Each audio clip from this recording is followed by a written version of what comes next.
Nagpaalala ang palasyo sa mga kalihim na nananatili sa kanilang pwesto na huwag maging kampante kung hindi man tinanggap ni Pangulong Bongbong Marcos ang kanilang courtesy resignation. Paliwanag ni Palace Press Officer Claire Castro, nagpapatuloy ang pagsusuri ng Pangulo sa performance ng kanyang gabinete. Kahit daw hindi tinanggap ng Pangulo ang mga resignation, hindi raw dyan nagtatapos ang evaluation. Patuloy raw ang pagsasala ni PBBM sa kanyang gabinete para makamit ang mas epektibo at mas mabilis na paglilingkod ng kanyang administrasyon.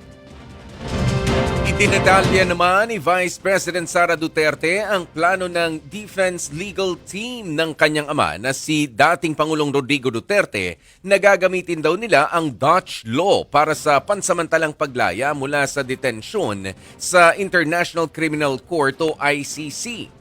Sinabi yan ng bise sa labas ng Scheveningen Prison sa The Hague, Netherlands, kung saan binisita nila ang kanyang ina na ng kanyang ina na si Elizabeth Zimmerman, ang nakatatandang Duterte. Nung nakaraang buwan,